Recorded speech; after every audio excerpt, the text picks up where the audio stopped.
Nicholas is the managing director at Supersonic South Africa.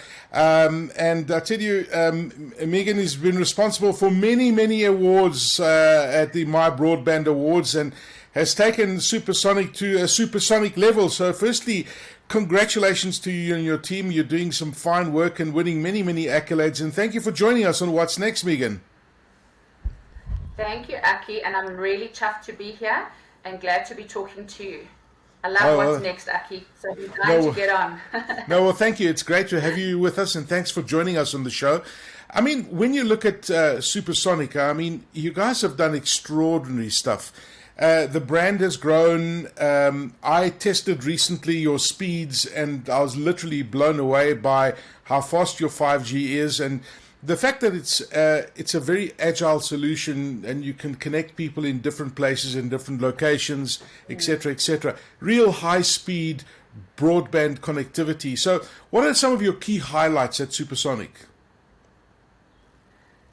So, Aki, I think, I love building. I love building things and making them better. So a lot of the highlights has really been, my vision for Supersonic is to be this technologically agnostic provider. So as ISPs, we're all bringing you some kind of connectivity, right?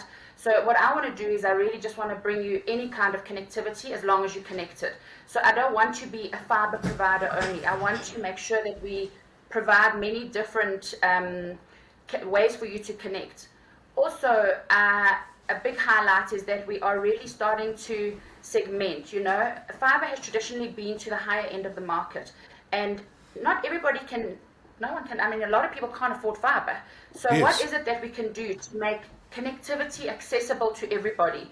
And that's really one of the key highlights. I've been building that this year with the team. I've put together a really strong team, Aki, that's gonna knock the lights out, really, just what they're doing and what they're building. So that's really my highlight, is that I want to be able to segment the market and talk to everybody, not just to the higher end of the market.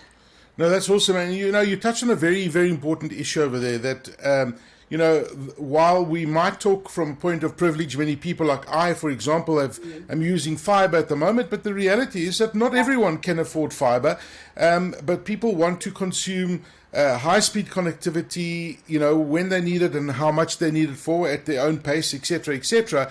So let's talk about your passion for driving access to connectivity in South Africa. What does that exactly mean? So, Aki, what's really important for me is everybody has wants, needs, and desires, right? But you might be a gamer and your wants is to have a 1 gig line, and you need that and you can afford that. But then there's also very basic needs where I just really want to apply for jobs and I want to be able to offload onto a Wi-Fi network. Or I might want to stream from my small screen. Streaming doesn't always have to be big screen, So there's different needs and desires from the people out there. So my passion is, and my commitment to South Africa as well, is I want to bring uncapped connectivity to everybody, to the mass market, to the leafy suburbs, and it doesn't matter how you're connecting. I want to be able to give you access to uncapped connectivity. With COVID, I mean, I had a laugh the other day because I did my dissertation on digitalization versus digitization. And I handed it in at the end of January 2020, and then, oh my God, COVID hit. And I interviewed such smart people in the industry about what is it, COVID hit, it accelerated us 5 years forward because we were still trying to teach people how you can get a box and put it onto a TV and start streaming a thing called Netflix.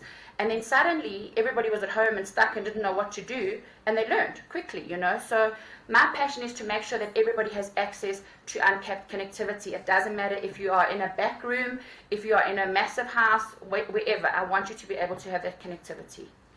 And I guess that you're making it accessible because of the technology that's wireless, right? And you've got some very smart technologies that you do to deliver that high-speed connectivity and that high-speed access. So that's great. So let me talk about what would you say is Supersonic's unique strategic positioning as an internet service provider within a broader industry? And I mean, there's lots of competition out there, but you guys have got some unique strategic positioning. Totally. So, okay, I'm going to go back one step just about the technology. It's really important that I talk about it. We launched AirFiber. So AirFiber is a hybrid system between mobile and backhaul via fiber. And it's a really brilliant system because it's a line of sight. With air fiber, we've actually covered over 4 million homes already. So if you add fiber on top of that, it's massive, Aki. It's really, we've been building it like quietly and silently, and now we're going and selling it. So with fiber. Sorry to interrupt you. I mean, I actually went to one of the sites where you guys have got air fiber in just off 14th Avenue, right up at the top over there, and the actual fiber comes to the original cell tower. And they were explaining to me how far you're able to deliver fiber speeds, just aerially, just by line of sight, which is extraordinary. So that's exactly it, Aki. So what happens is you actually get a base station node that sits on it. That node can cover 500 homes just by putting it onto the base station. So as long as there's a line of sight, and you can do guaranteed speed. So this is where the hybrid thing comes in, because in mobile, it's best effort. We try to get as close to speeds as possible, but it's always up to kind of best speeds, But with air fiber, I can give you 10 megs, I can give you 20 megs. In fact, with Toronto, who's our partner there, we're actually launching a gig pretty soon. So you saw, it's the base station and a backhaul via fiber. So it's a really good technology. And what we've done is we're running a POC at the moment in Protea Glen. So Stockville is massive in South Africa. So we want to do internet Stockville. That's what we want to do. So you, Aki, own whatever it is. Maybe you have a restaurant, and in that restaurant you have a bigger house where you're renting rooms to people. So the guy with a tattoo parlor, the lady with a hairdressing salon, but they don't have connectivity, and nor do their patrons, right? So we're gonna do like an internet Stockville where I give you internet and you resell it to the people within your building. There's over 600,000 informal businesses in South Africa, not that are just trading. I want to be able to connect those, because no one's really looking at those informal guys, and they've got the money, they want to pay, and they want the connectivity. So that's really what we're doing in our township and second town strategy, because everybody's going to the main areas, and we're really looking at a township second town strategy. No, that's brilliant. And of course, those areas are very underserved, as you've correctly said. When you look at Supersonic's barrier to entry, what do you guys see as that barrier to entry that is, in driving connectivity to these particular communities? And I guess that, you can't necessarily get fiber in there easily because it's so densely populated. People talk about it getting there aerial and that sort of thing. But the Stockville issue, the Stockville solution, air fiber, as you mentioned, I mean, those are great solutions. So what is the barrier to entry? So generally the barriers to entry is affordability. Secondly, I don't have a permanent job, or I kind of just work weekly, I don't have a salary slip I can give you, as well as vetting. Vetting is a big problem in South Africa. So we've taken a lot of the barrier entries away. Also, normally I can't afford the router. I can't pay you upfront for the router. So with Supersonic, we have put together a full proposition where you get a free-to-use router. If you cancel with us, no problem, you send it back. And we don't have credit vetting, but you pay upfront. So we're not prepaid, but you pay upfront for your service so that you're able to pay it. And if you can't pay it next month, then obviously you get disconnected and the router will come back. But you're not stuck into a 24-month contract. You can really pay with what you can afford. Our second part, where we're going to make it even bigger, is we're going to start doing recharges. So you can do kind of a 3-day recharge. Maybe you want to stream on the weekend because you're busy during the week and that's all you can afford. So we want to start doing things like that, as well as schooling, Aki. Aki's, that's really a big thing, is the kids need to school, and they don't always have access to electricity and internet. And we need to be able to do that. So that's really where we want to take away the barriers to entry and make it easy to connect with us. It doesn't always have to be a big drama. Make it easy to connect so that you have access, and different ways to recharge. No, absolutely. And we know the evidence, and you've been in the business for a long time, the difference connectivity makes in the economy, right? And how it increases GDP. It's a known factor globally. So once you get people connected and people are able to transact and people are able to access services and people are able to start small businesses, then you start to see serious traction happening. But you need to serve those underserved people, as you mentioned. I mean, 5G's played a critical role in all of this, Megan. I mean, your take on 5G and the role in revolutionizing connectivity in South Africa. I know that, as being part of MTN, I mean, Supersonic, you guys will spend lots and lots of money on your network. 5G connectivity, you've covered most of the country and growing, and you continually investing in the network because people, take it for granted. They think it's just a switch. You switch on and boom, you've got 5G. There's massive investment that takes place in order for that to happen. Exactly. So, Aki, I believe in 5G. I don't think people realize the power of 5G. They've heard of it, but you know what also happens? We tend to forget, right? I mean, just look at us. 8 years ago, we got 4G. Go on to 3G now. Sometimes you have load shedding and you end up on 3G. It is so damn frustrating because we are so used to having these great speeds. So to me, 5G will be a serious competition to fiber. And the reason I say that is 5G gives you super fast speeds.